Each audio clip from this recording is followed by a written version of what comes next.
Iblis kalau orang begini kan keki, ibadahnya rajin, kaya. Nih yang kayak begini susah digodain. Kalau ibadahnya rajin, miskin, kali bisa disogok. Sini imannya mantap, ibadahnya rajin, kaya, nabi lagi. Oh, tapi namanya iblis nggak kurang akal. Laporan, Tuhan, kenapa Les? Ya ini bahasa saya, bahasa Qurannya sih nggak gitu. Itu hambamu yang namanya Ayub, dia rajin ibadah cuma karena dikasih kaya aja. Coba kasih miskin dia, berhenti dia sembahyang. Ah, kamu bisa aja. Saya tahu Ayub itu hambaku yang ikhlas. Saya buktiin Tuhan, silahkan. Dibuktiin lah, iblis turun ke alamin. Yang mula-mula dia lakukan, dia rusak sawah ladang Nabi Ayub. Dia binasakan binatang ternak Nabi Ayub. Sehingga dalam waktu singkat, jatuhlah Nabi Ayub dari orang paling kaya jadi orang paling miskin. Beliau masih ibadah di mihrab dalam masjid. Datang iblis. Saudara Ayub, ya, lagi ngapain? Ibadah. Nyembah Allah, nyembah Allah. Oh, percuma. Kenapa? Tuhan yang ente sembah nih, dia udah bikin miskin ente. Sawah ladang ente hancur lebur, binatang ternak binasa. Sekarang ente jadi orang paling miskin. Ngapain nyembah Tuhan kayak begitu? Tekor. Udah berhenti dah ibadah, berhenti ibadah. Ini iblis sama Tuhan laporannya lain, yang dikerjakan kepada Nabi Ayub juga lain. Benar begitu iblis, kata Nabi Ayub. Iya, sawah ladang saya habis buras, binatang ternak saya binasa, binasa. Saya miskin, bangpak. Apa jawab Nabi Ayub? Bukan innalillahi, ya ini hebat. Alhamdulillahillazi a'tani wa akhza minni. Segala puji bagi Allah yang telah memberikan harta kepada saya dan sekarang mengambilnya lagi. Alhamdulillah. Allah yang ngasih, Allah yang ambil. Itu mah urusan Allah. Iblis cuman ibadah jalan terus, sujud lagi Nabi Ayub. Iblis seleher gondok banget. Dasar Nabi nggak mempan dia apa-apain. Miskin malah alhamdulillah. Allah yang ngasih, Allah yang ngambil. Jadi kalau kita tidak komit, kita tidak terikat kepada kaya, miskin, senang, susah, apa yang bisa bikin kita susah? Jadikan kekayaan, kemiskinan, jadikan senang, susah sebagai anak buah yang bisa kita atur.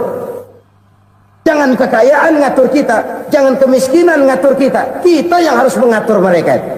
Senang, susah, kaya, miskin, bahagia, sengsara, jadikan itu anak buah yang bisa kita atur. Kalau sekarang kita kaya, lain saat boleh jadi kita miskin, semiskin-miskinnya. Allah yang ngasih, Allah yang ngambil. Tenaga mana yang bisa menghalangi? Ibadah jalan terus. Iblis makin gondok. Dasar Nabi loh. Akhirnya apa? Nabi Ayub dikerjain, diberikan penyakit. Demikian fatal penyakitnya. Bayangin, udah miskin sakit. Masya Allah. Miskin sakit. Sakitnya nggak lama, kira-kira 16 tahun. Istrinya 3, 2 mental minta ceraiin. Ngerawatin laki bengek begini. Senang belum tentu, susah udah pasti nih. Cerai aja, cerai dah. Cerai. Tinggal satu Siti Rahmah yang setia menemani beliau. Sesetia-setianya hati perempuan. Satu saat Siti Rahmah bilang, "Bang, iya, abang kan Nabi bang. Lalu, namanya Nabi kan doanya jarang meleset bang. Maksud kamu minta kenapa sih sama Tuhan biar abang sembuh baik dah bang?" Siti Rahmah, iya. Saya sakit berapa tahun sih dah? 16 tahun bang. Sebelum ini saya sehat berapa tahun? Ya kira-kira 60 tahun bang. Nah coba ente banding-bandingin Rahmah. Saya dikasih sehat 60 tahun, dikasih sakit 16 tahun. Sudah nggak sabar mau doa kepada Allah minta sembuh. Saya malu kepada Allah. diuji dengan yang luar biasa seperti ini, tidak mengganggu stabilitas kehambaannya. Dia tetap menghamba kepada Allah Subhanahu wa ta'ala.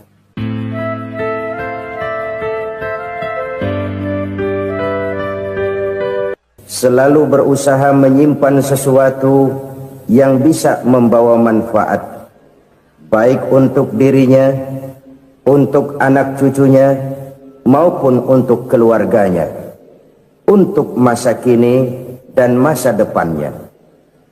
Kadang simpanan itu berbentuk uang, kadang berupa tanah, lain saat berbentuk pabrik, dan lain sebagainya. Sementara masa depan yang paling pasti adalah akhirat. Jika untuk masa depan dunia kita rela memeras keringat, membanting tulang, pergi pagi dan pulang petang, menyimpan uang, menyimpan tanah, menyimpan pabrik, pernahkah kita merenung jika satu saat kiamat datang, kita dibangkitkan dari kubur masing-masing, berdiri di padang mahsyar untuk mempertanggungjawabkan seluruh kegiatan hidup kita di dunia ini, lalu kita akan menuju ke alam akhirat. Sudahkah kita mempunyai simpanan untuk akhirat kita? Pada pertemuan kali ini saya ingin menyampaikan sebuah hadis di mana Rasulullah sallallahu alaihi wasallam bersabda, arba'un min kanzil jannah. Simpanan sorga ada 4 macam. Yang pertama, ikhfa'us sadaqah, menyembunyikan sedekah. Saudara-saudara kaum muslimin, sebagaimana yang kita maklum bahwa Allah Subhanahu wa ta'ala melebihkan sebagian rezeki dari kita terhadap yang lain. Ada yang kaya, ada yang setengah kaya, ada yang miskin, ada yang setengah miskin, dan selanjutnya. Ada yang gajinya kecil tapi penghasilannya gede. Ada yang penghasilannya gede tapi enggak punya gaji. Ada juga yang memang gajinya gede dan penghasilannya gede.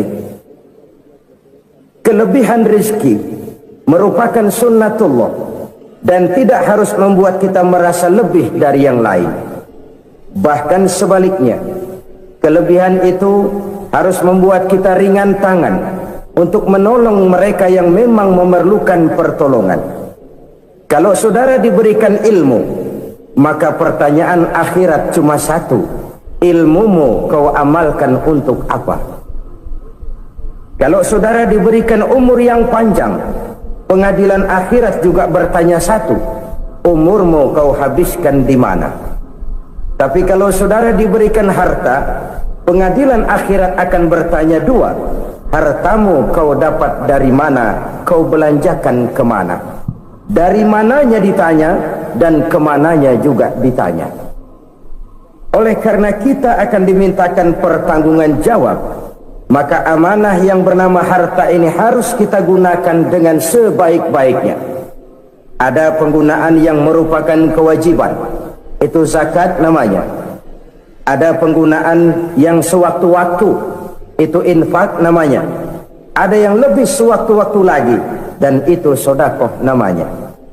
Zakat dia terikat oleh haul dan nisab, oleh putaran batas waktu dan ukuran dari harta itu sendiri. Sedangkan infak terikat oleh situasi dan kondisi perekonomian seseorang. Sedangkan sedekah tidak terikat dengan apapun. Dalam kondisi seperti apapun kita bisa melakukan sedekah dengan yang terkecil sekalipun. Sampai-sampai Rasulullah sallallahu alaihi wasallam mengajarkan, la tahqiranna minal ma'rufi syai'an walau an talqa akhaka biwajhin talik. Atau ada hadis, tabassumuka fi wajhi akhika laka shadaqah. Senyumanmu kepada temanmu adalah sedekah. Jadi untuk melakukan sedekah tidak harus dalam berbentuk uang. Dengan ilmu kita bisa sedekah, dengan tenaga kita bisa bersedekah, dengan pikiran kita bisa bersedekah, bahkan senyum kepada teman itu pun sedekah. Jadi kalau sedekah dengan uang memang belum punya uang, nyengir aja banyakin. Itu asal pada tempatnya, jangan lalu ketemu tiang listrik cengengesan. Tentu tidak pada tempatnya dan tidak wajar. Nah, sedekah yang paling dicintai Allah adalah sedekah yang disembunyikan. Artinya jauh dari sifat riya. Kan kadang-kadang ada orang sedekah itu disebutkan namanya. Apa tidak bagus? Kalau memang niatnya ikhlas, ya bagus-bagus saja. Untuk memberikan sugesti kepada yang lain. Si Fulan bin Fulan nyumbang sekian, diumumkan. Boleh kalau niatnya untuk memberikan rangsangan kepada yang lain supaya dia menyumbang lebih besar dari orang tadi. Tapi kalau itu mendatangkan riya, maka sedekah yang paling dicintai Allah adalah sedekah yang disembunyikan. Tangan kiri saja tidak tahu apa yang diberikan oleh tangan kanan. Sedekah yang dilakukan dengan ikhlas akan merupakan perbendaharaan surga, tersembunyi dari pandangan orang lain, tidak seorang pun tahu. Karena memang sikap yang baik adalah melupakan kebaikan dan mengingat kesalahan. Itu salah satu ciri orang bahagia. Orang yang selalu mengingat kesalahannya dan berusaha melupakan segala kebaikannya. Kalau dia akan ada kebaikan, dia tidak bisa ikut, dia merasa rugi karena dia merasa belum pernah berbuat baik. Tapi kalau akan melakukan kesalahan baru, dia ingat kesalahan yang sudah-sudah, sehingga terhalang baginya untuk melakukan satu kesalahan baru. Demikianlah saudara-saudara, bahwa Allah melebihkan rizki sebagian kita dari yang lain, agar terjadi tolong-menolong dalam kehidupan ini.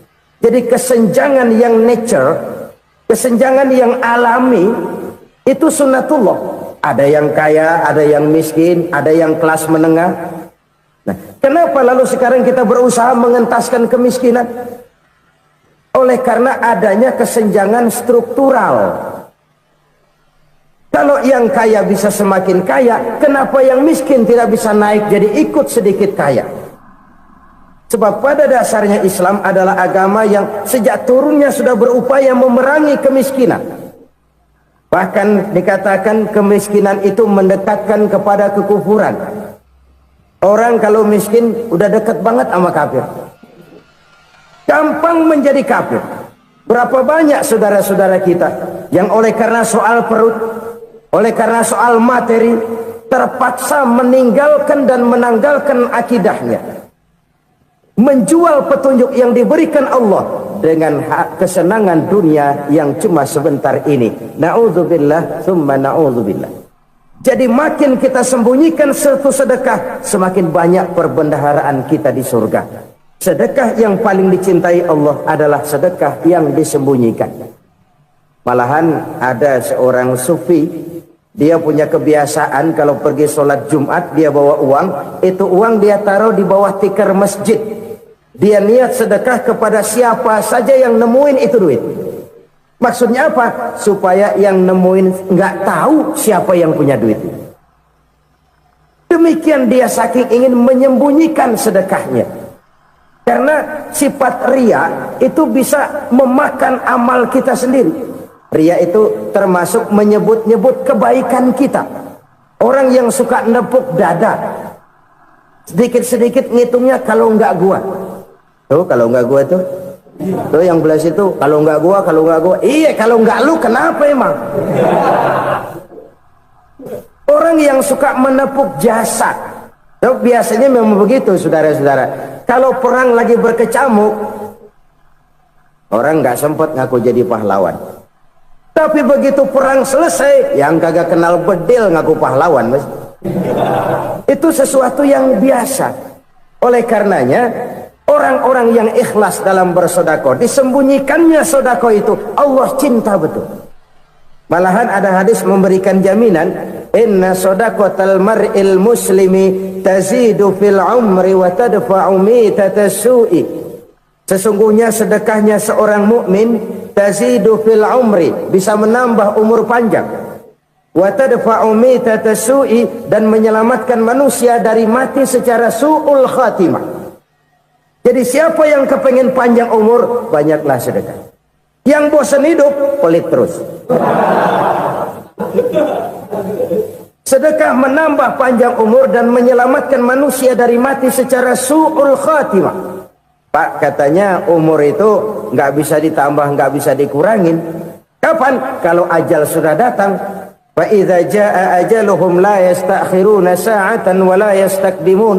Kalau ajal datang tidak bisa dimajukan, tidak bisa dimundurkan. Itu kalau ajal sudah datang. Tidak bisa lagi umur ditambah dikurangi, sudah datang. Tapi kalau belum datang, itu kan haknya Allah.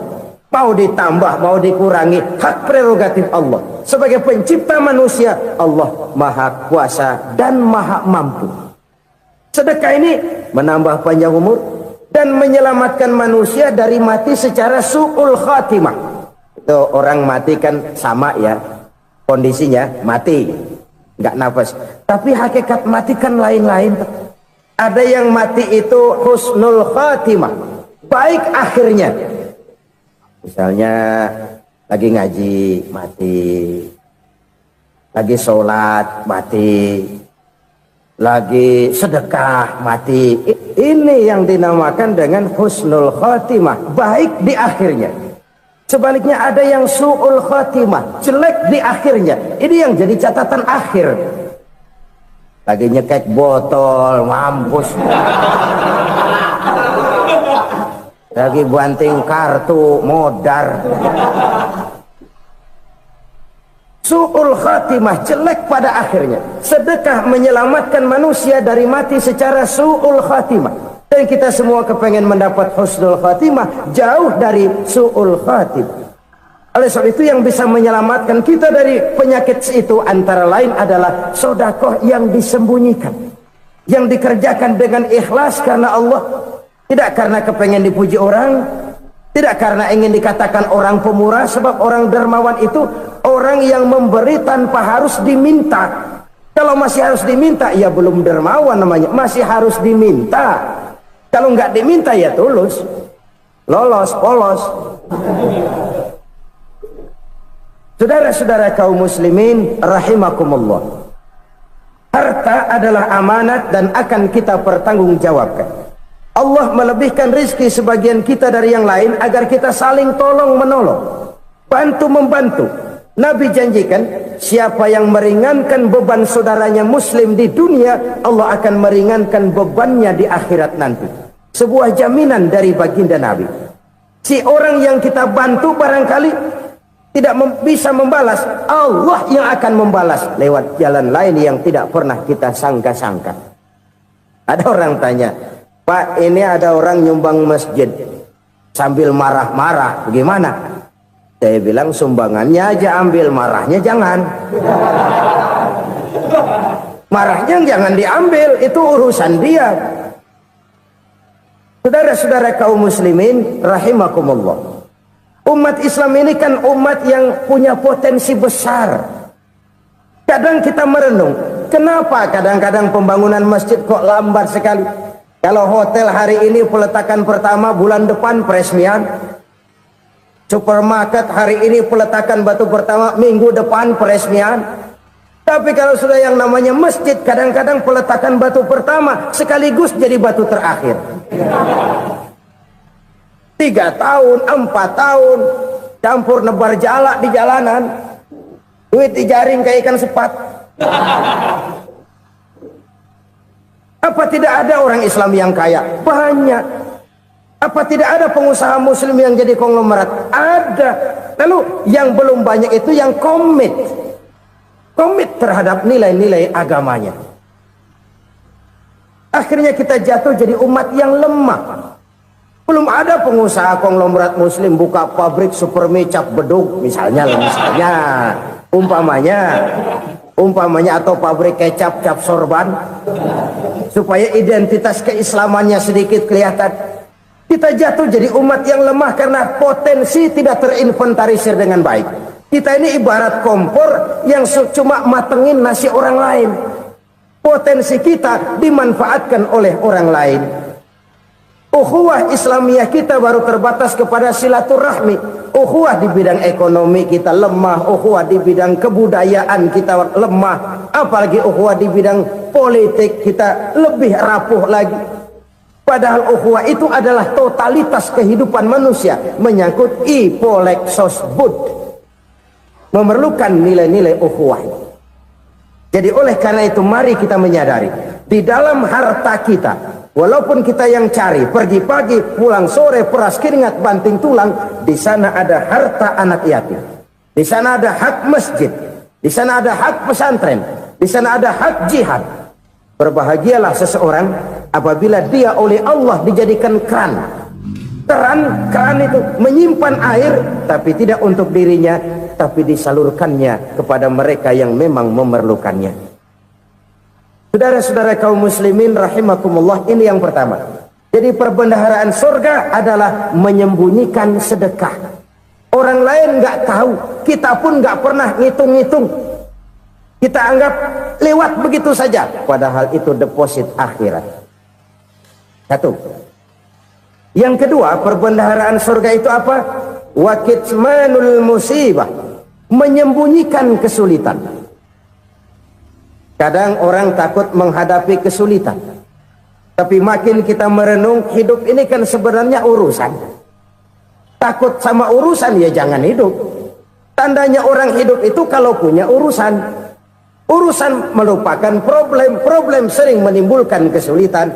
Kesulitan bukan untuk ditakuti, tapi untuk diatasi dan dicarikan jalan keluarnya. Siapa sih orangnya yang nggak pernah sulit-sulit? Makin tinggi status sosialnya, makin gede urusannya. Makin tinggi kualitas imannya, makin berat tingkat kesulitannya. Cuma memang yang namanya enak itu seperti pelangi. Biang lala itu nggak pernah di atas kepala kita, di atas kepala orang melulu. Lu sih enak lu, kata kita. Dia juga bilang yang enak kan lu. Pelangi itu nggak pernah di atas kepala kita. Kata tukang beca, aduh enak ya naik Mercy. Kata tukang beca, apa yang di dalam mobil Mercy? Aduh enak bener tukang beca, di jok ngeringkuk ngorok pulas bener.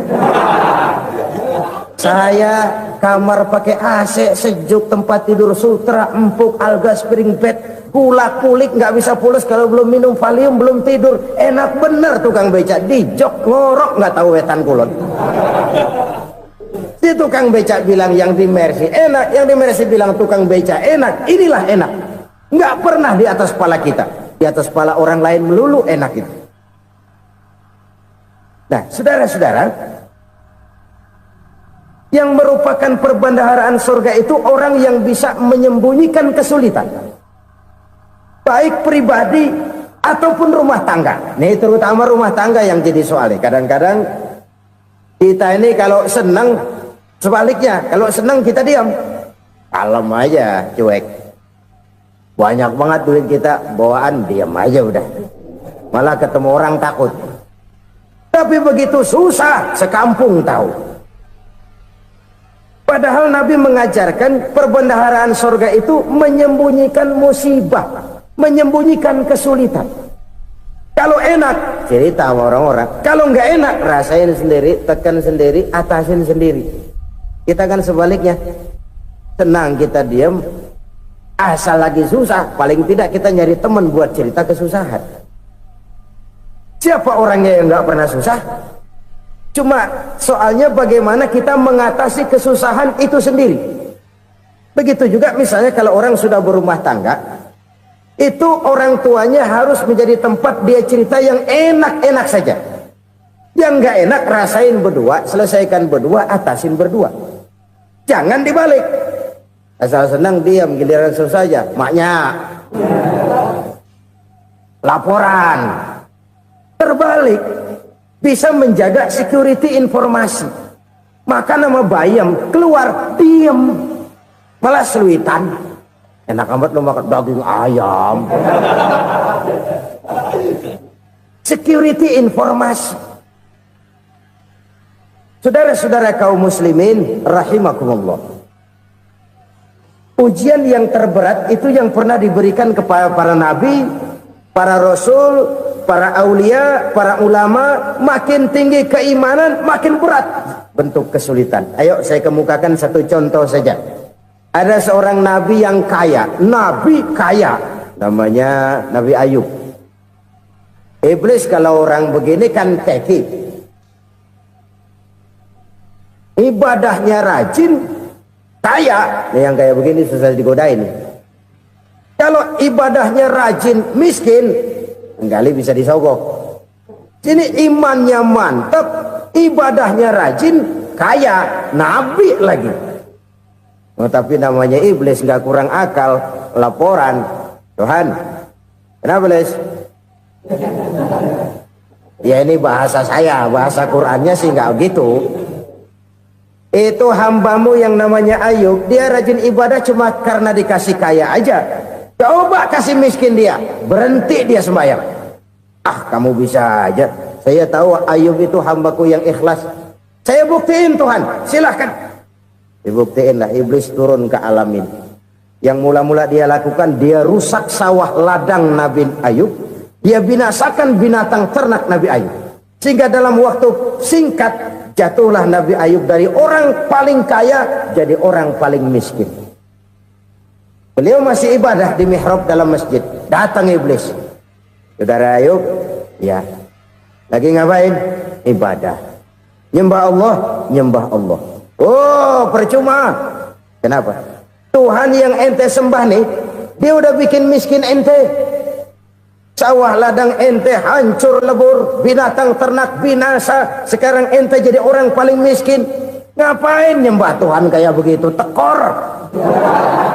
Udah berhenti dah ibadah, berhenti ibadah. Ini iblis sama Tuhan laporannya lain, yang dikerjakan kepada Nabi Ayub juga lain. Benar begitu iblis, kata Nabi Ayub. Iya, sawah ladang saya habis, buras. Binatang ternak saya binasa, binasa. Saya miskin, bangpak. Apa jawab Nabi Ayub? Bukan innalillahi, ini hebat. Alhamdulillahillazi a'tani wa akhza minni. Segala puji bagi Allah yang telah memberikan harta kepada saya dan sekarang mengambilnya lagi. Alhamdulillah. Allah yang ngasih, Allah yang ambil. Itu mah urusan Allah. Iblis cuman ibadah jalan terus, sujud lagi Nabi Ayub. Iblis seleher gondok banget. Dasar Nabi nggak mempan dia apa-apain. Miskin malah alhamdulillah. Allah yang ngasih, Allah yang ambil. Jadi kalau kita tidak komit, kita tidak terikat kepada kaya, miskin, senang, susah, apa yang bisa bikin kita susah? Jadikan kekayaan, kemiskinan, jadikan senang, susah sebagai anak buah yang bisa kita atur. Jangan kekayaan ngatur kita, jangan kemiskinan ngatur kita. Kita yang harus mengatur mereka. Senang, susah, kaya, miskin, bahagia, sengsara, jadikan itu anak buah yang bisa kita atur. Kalau sekarang kita kaya, lain saat boleh jadi kita miskin, semiskin-miskinnya. Allah yang ngasih, Allah yang ambil. Tenaga mana yang bisa menghalangi? Ibadah jalan terus. Iblis makin gondok. Dasar Nabi loh. Akhirnya apa? Nabi Ayub dikerjain, diberikan penyakit. Demikian fatal penyakitnya. Bayangin, udah miskin sakit. Masya Allah. Miskin sakit. Sakitnya nggak lama, kira-kira 16 tahun. Istrinya 3, 2 mental minta ceraiin. Ngerawatin laki bengek begini. Senang belum tentu, susah udah pasti nih. Cerai aja, cerai dah. Cerai. Tinggal satu Siti Rahmah yang setia menemani beliau. Sesetia-setianya hati perempuan. Satu saat Siti Rahmah bilang, "Bang, iya, abang kan Nabi bang. Lalu namanya Nabi kan doanya jarang meleset bang. Maksud kamu minta kenapa sih sama Tuhan biar abang sembuh baik dah bang?" Siti Rahmah, iya. Saya sakit berapa tahun sih dah? 16 tahun bang. Sebelum ini saya sehat berapa tahun? Ya kira-kira 60 tahun bang. Nah coba ente banding-bandingin Rahmah. Saya dikasih sehat 60 tahun, dikasih sakit 16 tahun. Sudah nggak sabar mau doa kepada Allah minta sembuh. Saya malu kepada Allah. Diuji dengan yang luar biasa seperti ini, tidak mengganggu stabilitas kehambaannya. Dia tetap menghamba kepada Allah Subhanahu wa ta'ala. Saudara-saudara kaum muslimin rahimakumullah. Kunci menghadapi kesulitan itu apa? Allah jelaskan dalam satu ayat, wa basyiris sabirin alladzina iza asabathum musibah qalu inna lillahi wa inna ilaihi raji'un. Gembirakan orang-orang yang sabar. Siapa mereka itu? Yang apabila mendapat musibah mereka kembali kepada keyakinan dasar, segalanya dari Allah dan segalanya akan kembali kepada Allah. Ini konsepsi dasar dari sikap muslim dalam menghadapi berbagai kesulitan. Segalanya dari Allah, segalanya akan kembali kepada Allah. Kalau ini sudah kondisi dasarnya, maka kita akan lapang menghadapi kenyataan bagaimanapun pahitnya. Apakah itu namanya miskin, apakah itu namanya sakit, bahkan maut sekalipun. Maut sekalipun. Segalanya dari Allah, segalanya akan kembali kepada Allah. Ini sikap hidup, bukan sekedar ucapan. Kita kadang-kadang menjadikannya sebagai ucapan. Mulutnya sih nggak berhenti, innalillahi wa inna ilaihi raji'un, tapi nangisnya terus gerung-gerungan. Bukan itu, ini kesadaran moral. Kalau segalanya dari Allah, segalanya kembali kepada Allah, kan sebenarnya cuma nunggu giliran. Hari ini saya nyembayangin dia, entah hari apa saya disembayangin orang. Hari ini saya antar dia ke kubur, entah hari apa orang nganterin saya ke kubur. Hari ini saya tahlilkan dia, entah nanti kapan orang tahlilkan saya. Segalanya dari Allah, segalanya akan kembali juga kepada Allah. Oleh sebab itu saudara-saudara, kesulitan bukan untuk ditakuti. Kesulitan justru untuk diatasi, dicarikan jalan keluarnya. Dan tidak ada orang yang tidak pernah mendapat kesulitan. Tidak ada. Semakin tinggi status sosial, semakin tinggi kualitas keimanan, semakin besar juga tingkat kesulitan. Hanya saja bagaimana cara kita mengatasinya. Dan Al-Quran menyatakan, inna ma'al usri yusra. Di balik kesulitan itu pasti ada kemudahan. Roda itu berputar. Karena itu Rasulullah sallallahu alaihi wasallam mengingatkan kepada kita, ta'arraf ilallahi fir raha ya'rifka fisyiddah. Ingatlah kepada Allah di waktu kamu senang, supaya Allah ingat kepada kamu di waktu kamu susah. Kalau waktu senang kita ingat kepada Allah, kita susah, Allah tidak akan meninggalkan kita. Tapi kalau waktu senang kita jauh dari Allah, sujud tidak sempat, dengan masjid jauh, ketika senang kita lupakan Allah. Nanti begitu kita susah, Allah lupakan kita. Dan itu menyakitkan. Oleh karena itu orang-orang tua kita dulu bilang, kalau lagi sehat ingat-ingat lu bakal sakit nanti. Kalau lagi kaya ingat-ingat satu saat kita bakal jatuh miskin.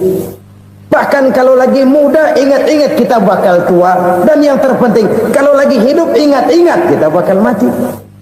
Saudara-saudara kaum muslimin rahimakumullah. Jadi yang kedua yang merupakan perbendaharaan surga, menyembunyikan musibah.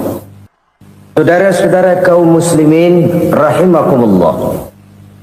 Hal ketiga yang merupakan perbendaharaan surga adalah wasilatur rahmi. Orang yang suka bersilaturahmi. Sebagaimana yang kita maklum bahwa manusia adalah makhluk yang disebut zon politika. Makhluk sosial yang tidak mungkin hidup sendiri-sendiri. Betapa dan siapapun kita memerlukan orang lain. Bodoh betul manusia kalau tinggal di tengah masyarakat tapi tidak mau bermasyarakat. Merasa hebat sendiri, pintar sendiri, gagah sendiri, kaya sendiri. Mungkin kalau mati juga ngubur sendiri. Jangankan kita di sini, di sorga saja Nabi Adam waktu sendirian bengong melulu, mondar mandir. Allah tegur dam sepidam. Ya ini kalau bahasa saya. Iya Tuhan, sepi ini gak ada coret-corekan pisan ini. Diciptakan Siti Hawa baru anteng Nabi Adam. Itu di surga. Cobalah. Umpamanya saudara tinggal di Jakarta nih. Kayak bener. Apaan aja di Jakarta punya saudara nih. Jembatan Semanggi ambil, Monas buntel bawa pulang, hotel-hotel ambil semua. Cuman tinggal di Jakarta sendirian, apa enaknya? Betapa dan siapapun kita perlu orang lain. Tidak ada seorang pun yang bisa memenuhi kebutuhan hidupnya secara sendiri-sendiri. Nah, Islam telah menyelamatkan manusia dari ras diskriminasi, mengikat manusia dengan persaudaraan yang berlandaskan kepada akidah. Karena itu dianjurkan bersilaturahmi. Bahkan Nabi menyatakan, man arada ayyubsata lahu fi rizqihi wa yunsa'a fi atharihi falyasil rahimah. Siapa yang kepengen diluaskan rezekinya dan dipanjangkan usianya, banyaklah ia bersilaturahmi. Siapa yang kepengen dimudahkan rezekinya, hendaknya ia banyak bersilaturahmi. Kalau banyak teman, kesulitan kan paling tidak ada tempat cerita. Udah susah sendirian, kita pikirin diri, nggak ada tempat tukar pikiran. Cepet banget sama bengek. Dilawan sendiri. Nah, secara makro kita bisa berkata, tidak mungkin ada kemenangan kalau tidak ada kekuatan. Tidak ada kekuatan kalau tidak ada kesatuan dan persatuan. Tidak mungkin ada kesatuan dan persatuan tanpa semangat silaturahmi. Kalau umat Islam mau menang, dia harus kuat. Kalau umat Islam mau kuat, dia harus bersatu. Kalau umat Islam mau bersatu, dia harus membudayakan silaturahmi ini.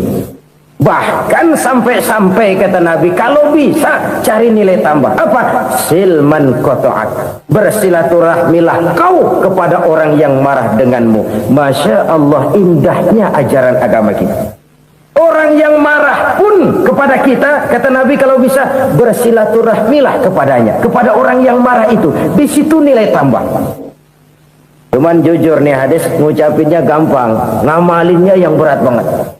Orang marah sama kita disuruh silaturahmi, ada apa sama lu? Lu marah, ada gua marahan lagi. Tunggu pikirin. Saudara-saudara kaum muslimin rahimakumullah. Tapi ini yang diajarkan, bahkan ini yang dicontohkan oleh baginda Rasul. Bagaimana begitu mudah, misalnya satu saat Abu Jahal ini ngatur strategi bagaimana bikin Muhammad celaka. Dia gali lubang di depan tempat tidurnya. Dia tutupin daun korma. Terus dia panggil seseorang, ke sini. Kasih tahu Muhammad, pamannya sakit keras, minta ditengokin. Berangkat orang ini ke sana. Muhammad, labbaik. Pamanmu sakit keras, dia minta ditengokin. Baik, saya akan datang menjenguk beliau. Berangkatlah Nabi ke rumah Abu Jahal tanpa prasangka apapun. Abu Jahal udah pasang setil, selimut 3 rangkap setengah dipakai, persis kayak orang meriang. Tapi sembari ngintip dari balik selimut, begitu Muhammad buka pintu, nah masuk perangkap nih. Muhammad jalan menuju tempat pembaringan. Makin lama makin dekat, makin lama makin dekat, makin dekat ke lubang yang dipasang oleh Abu Jahal itu. Dalam hati Abu Jahal, terus dah jatuh, mampus dah lo ini. Mampus lo hari ini. Apa yang terjadi? Malaikat Jibril datang. Muhammad, pamanmu cuma pura-pura sakit. Di depan tempat tidurnya ada lubang perangkap supaya kamu jatuh ke situ. Sudah, kamu pulang. Balik kanan Nabi. Sudah hampir jatuh ke lubang, balik kanan, pulang. Bayangin kecewanya Abu Jahal. Muhammad dikit lagi, Muhammad dikit lagi. Enggak, paman, saya pulang aja. Emosi, bangun dari tempat tidur, enggak sadar kalau lagi pura-pura sakit. Lompat ngejar Nabi, dia lupa dengan lubang yang dia gali. Pusrah, nyemplung sendiri ke dalam lubang.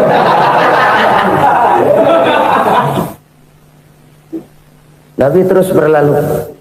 Ini terjadi keanehan. Jatuh ke lubang yang dia gali itu sebenarnya nggak terlalu dalam ya, antara 3-4 meteran lah. Tolong, saya jatuh ke lubang ini. Datanglah pelayan-pelayannya itu. Angkat saya dari sini. Oh, yang ngulurin tambang. Satu gulung, belum juga nyampe itu tambah. Kurang, beli lagi ke warung. Sambung, ulur lagi, nggak juga bisa sampai. Wah, ini kerjaan Muhammad ini. Tolong, siapa salah seorang kamu ke rumah Muhammad, kasih tahu encangnya kecebur. minta ditolongin. Sampaikan kepada Rasul. Kenapa? Pamanmu jatuh ke lubang, Muhammad minta tolong diangkatin.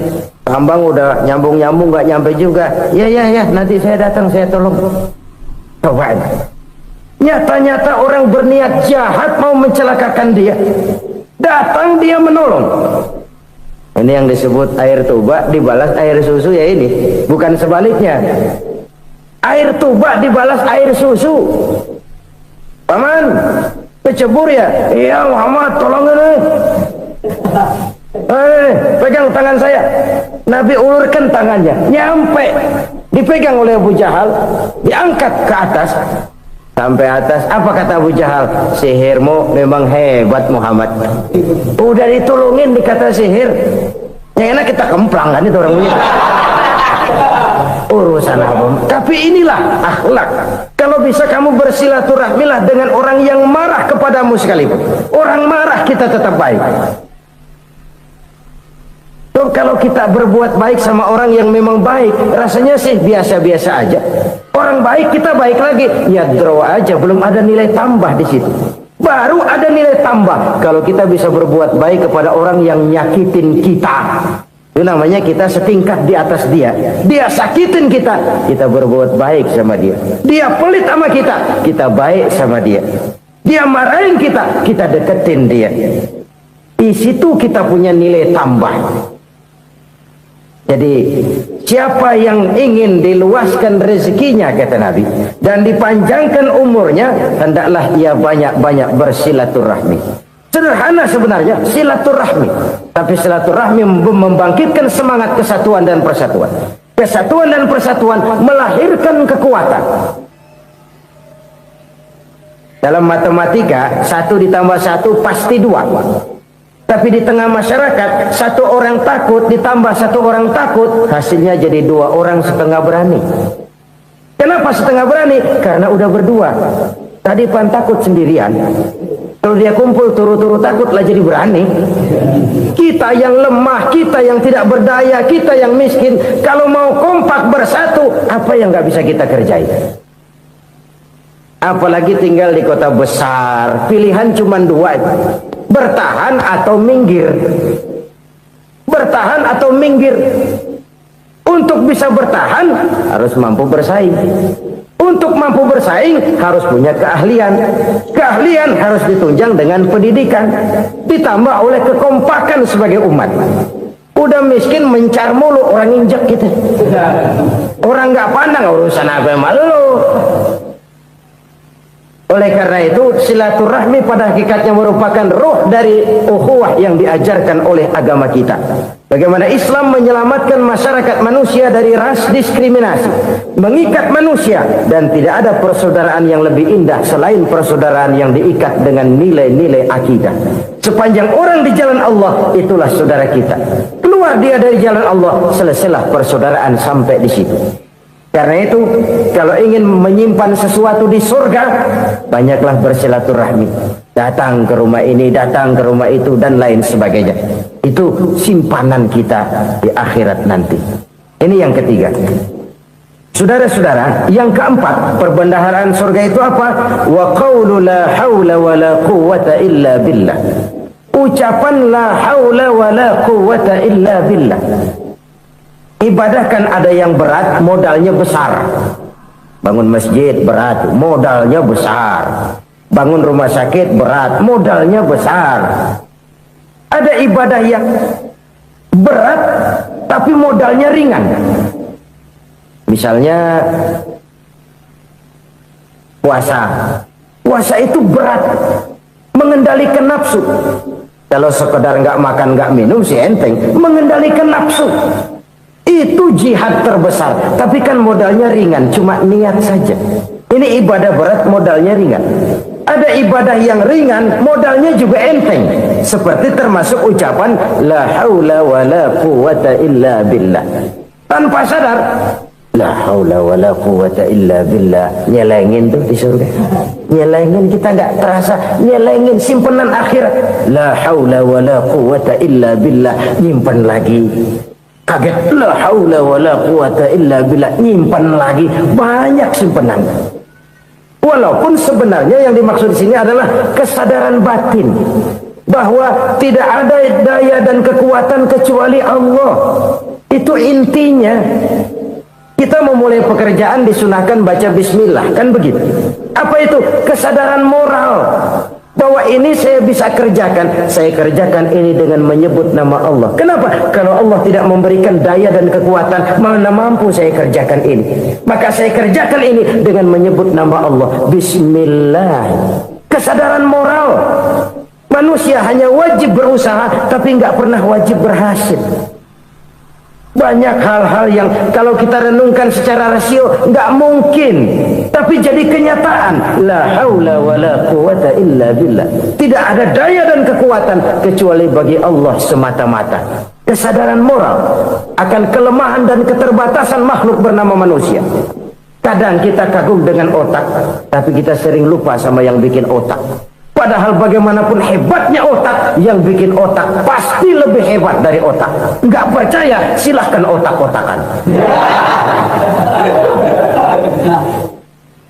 Inilah kecenderungan. Kita kagum dengan pesawat-pesawat mutakhir, bukan main, besi gede banget terbang itu. Alangkah hebatnya. Lalu apa yang bikin otak tidak lebih hebat dari itu semua? Kita puji laut, apa yang bikin laut tidak lebih hebat dari laut itu? La haula wala quwata illa billah. Tidak ada daya dan kekuatan kecuali Allah. Apa yang bisa kita lakukan kalau tidak karena daya dan kemampuan yang diberikan oleh Allah kepada kita? Lahirlah sikap tawadu, rendah hati, tidak melonjak menjadi angkuh dan sombong, sadar akan kelemahan dan keterbatasan diri sebagai makhluk yang diciptakan oleh Allah Subhanahu wa taala. Jadi satu sisi ini ucapan yang berpahala, la haula, jadi wiridan. Pada sisi lain ini kesadaran moral, sikap mental, kesadaran batin bahwa yang punya daya dan kekuatan itu cuma Allah. Kita nggak pantas untuk sombong. Sebab sombong itu pakaiannya Allah. Kita nggak sedang pakai pakaian Allah, kegedean. Dan makin kita renungi, makin terbentur. Apa sih yang bisa kita sombongin? Kita mau sombong apa? Kaya? Pintar? Itu kan semua relatif. Di atas langit masih ada langit lagi. Jadi oleh karenanya, marilah kita menyadari. Manusia hanya wajib berusaha, tapi tidak pernah wajib berhasil. Yang berusaha saja tidak wajib berhasil, apalagi yang tidak berusaha. Islam bukan agama orang pemalas yang selesai sholat lalu endelohom, enggelenggem ayem-ayem. Tapi Islam bukan agama orang sombong yang setelah berusaha lalu tidak memerlukan Allah. Kita bisa saja bikin proyeksi, tahun sekian kita bakal panen besar menurut perhitungan otak. Tapi ada kejadian lain. Apa? Tikus ngambek. Habis itu dimakanin tikus, panen gagal. Proyeksi rasional gagal oleh tikus-tikus yang ngambek itu. Bisa saja terjadi. Tahun depan kita panen besar, urung. Kenapa? Musim panas panjang. Jadi sekarang ini koran-koran bikin berita musim mengalami penyelewengan. Bukan cuma manusia yang nyeleweng sekarang. Musim pakai nyeleweng. Mestinya kan musim hujan udah selesai, masih hujan-hujan juga. Musim.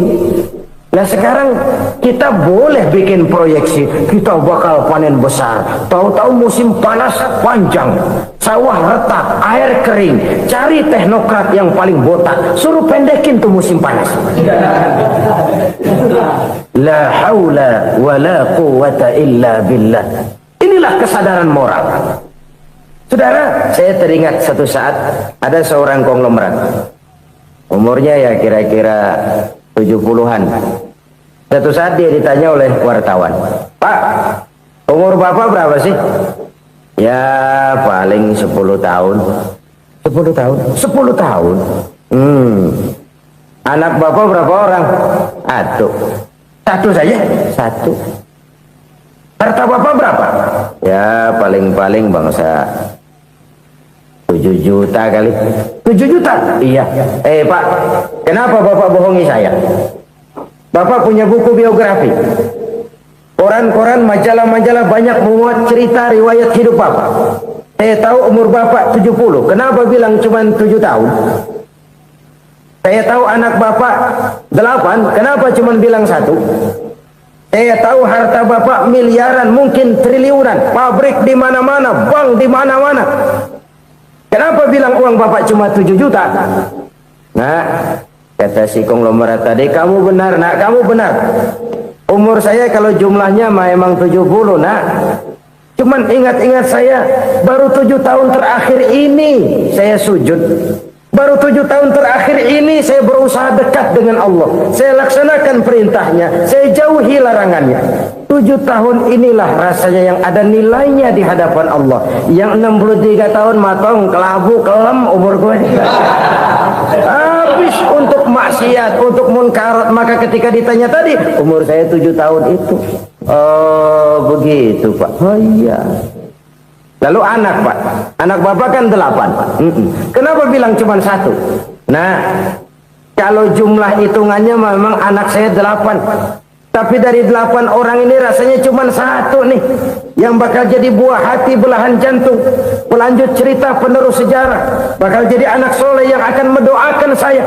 Cuman 1 rasanya anak saya ini yang bakal jadi buah hati saya, besar-besaran saya, yang akan mendoakan di kubur saya, yang akan mendoakan di akhirat saya. Yang 7 orang mana, Masya Allah, yang 1 tenggeng, yang 1 nyekek botol mulu, yang 1 nggak karu-karuan. Makanya saya bilang 1 anak saya yang akan bisa mendoakan saya. Oh begitu Pak. Iya. Nah, harta Pak, harta Bapak kan triliunan, pabrik Bapak di mana-mana, uang Bapak hampir di tiap bank-bank besar. Kenapa bilang cuma 7 juta? Betul kau nak. Harta saya kalau jumlahnya memang miliaran, triliunan mungkin. Tapi yang saya ingat baru 7 juta tuh yang saya belanjakan di jalan Allah. Saya nyumbang masjid, saya santuni yatim piatu, saya bantu pembangunan pesantren, saya bantu pembangunan rumah sakit Islam. Itu yang akan saya bawa pulang ke akhirat, yang 7 juta itu. Yang triliunan itu nanti akan diperebutkan oleh anak-anak saya sebagai waris saya. Jadi harta saya 7 juta itu yang bakal nemenin saya di akhirat, yang akan saya bawa pulang jadi teman saya. Saudara-saudara kaum muslimin, jangan-jangan orang tua itu adalah kita-kita ini. Jangan-jangan kita-kita ini adalah orang tua itu. Jangan-jangan itu potret dari diri kita masing-masing. Dari sekian umur yang diberikan Allah, berapa tahun yang ada nilainya di hadapan Allah? Dari sekian anak-anak yang merupakan amanah, berapa yang akan mendoakan kita sebagai orang tuanya menjadi anak soleh? Dari sekian banyak harta yang diberikan Allah, berapa yang akan kita bawa pulang menghadapnya nanti, yang kita belanjakan di jalan Allah? Ini sebuah potret kehidupan. Karena itu kita kembali kepada la haula wa la quwwata illa billah. Kita wajib berusaha, kita wajib berikhtiar. Selebihnya segala daya dan kekuatan hanya milik Allah saja semata-mata. Satu kesadaran batin dari setiap pribadi muslim. Setelah ia berusaha dan berikhtiar, ia menyerahkannya kepada Allah Subhanahu wa ta'ala. Jadi satu sisi ini merupakan wiridan ucapan yang mengandung pahala, pada sisi lain ini merupakan sikap batin dari seorang muslim di dalam ia menghadapi realitas kehidupan ini. Saudara-saudara kaum muslimin rahimakumullah, kalau ini kita jadikan satu basis kehidupan, maka ini akan menyelamatkan manusia dari kemungkinan tergelincir menjadi orang yang lupa diri dan lupa darat. Sebab itu Imamul Ghazali berpesan, jadidis safinah fa innal bahra amiq, wa khuziz zad fa inna safara ba'id, wa khaffifil hamla fa innal hamla sadid. Perbarui selalu kapalmu karena lautan sangat dalam. Bawa bekal yang banyak karena perjalanan ini sangat jauh. Ringankan beban karena kebanyakan beban akan menyakitkan. Alangkah indah kalimat ini, alangkah dalam makna yang terkandung di sana. Perbarui selalu kapalmu karena lautan sangat dalam. Apa artinya ini? Jaga mentalmu baik-baik, pelihara imanmu baik-baik, karena hidup penuh cobaan seperti lautan. Kita kalau berlayar di lautan kan kadang-kadang tenang, angin bertiup sepoi-sepoi basah. Jika malam datang, bintang gemintang bertabur menghias cakrawala, rembulan memantulkan sinarnya dengan indah. Dalam keadaan begitu berlayar enak, tapi lain saat ombak menggunung, halilintar menyambar, angin topan bertiup. Berapa banyak sudah saudara-saudara kita yang tenggelam di lautan dunia tanpa sadar bahwa dia belum sampai kepada pantai yang akan dituju. Berapa banyak sudah saudara-saudara kita yang tenggelam di lautan dunia ini tanpa sempat bangkit lagi. Dia menyangka sudah sampai kepada tujuannya. Hati-hati kapal jangan sampai bocor karena lautan sangat dalam. Iman ini jaga baik-baik karena hidup penuh dengan ujian.